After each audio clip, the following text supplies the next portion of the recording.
আমাদের প্রত্যেকটা সংগঠনের প্রোগ্রাম থাকবে মাঠে এবং আমরা চাই এই যে জন নিরাপত্তা যদি বিঘ্নিত হয়, বাংলাদেশে আইন শৃঙ্খলা বাহিনী রয়েছে, আইন শৃঙ্খলা বাহিনীর কাজ হলো জননিরাপত্তা বিধান করা। আমরা আমাদের রাজনৈতিক যে অবস্থান রয়েছে, কর্মসূচি রয়েছে সেটা পালন করব, কিন্তু আমাদের কাজ নিরাপত্তা বিধান করে না, এটা আইন শৃঙ্খলা বাহিনীকে করতে হবে। এবং এই সরকারের যদি নিরাপত্তা এখন না দিতে পারে তাহলে ফেব্রুয়ারিতে ইলেকশনটা কিভাবে হবে? সেই জন্য আমরা সরকারের কাছে আহ্বান জানাবো, আপনি নিরাপত্তা বিধান করুন।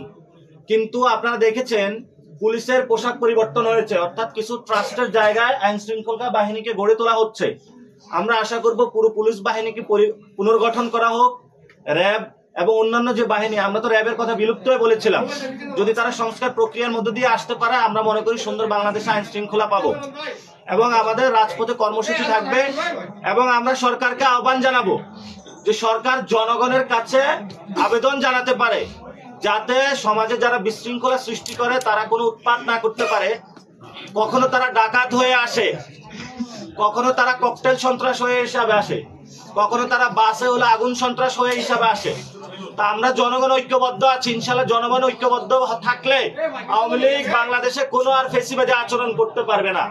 এবং শেখ হাসিনার রায় হচ্ছে এটা বাংলাদেশের বিচার বিভাগের ইতিহাসে একটি মাইল ফলক হয়ে থাকবে। এবং বাংলাদেশে যে বিচার বিভাগ এখনো বিরাজমান আছে সেই প্রক্রিয়ার মধ্যে দিয়ে আমরা যাচ্ছি। কিন্তু আমরা সাথে সাথে ভারত সরকারকে আহ্বান জানাবো যে আপনাদের এখানে বাংলাদেশে যে খুন করেছে, গুম করেছে খুনি হাসিনাকে আপনারা দ্রুত ফেরত দিন বাংলাদেশে।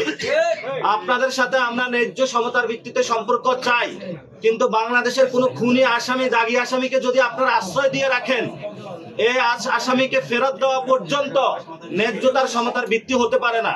এজন্য আমরা ভারত সরকারকে আহ্বান জানাবো দ্রুত গতিতে শেখ হাসিনাকে ফেরত দেওয়া হোক।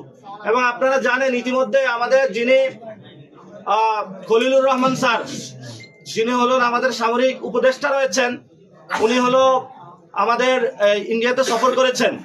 আমরা সরকারকে আহ্বান জানাবো সেই সফরটা কি জন্য হয়েছে, কেন করেছেন, আমাদের একটা দোয়াশা তৈরি হয়েছে যাতে জাতির সামনে এটা স্পষ্ট করা হয়।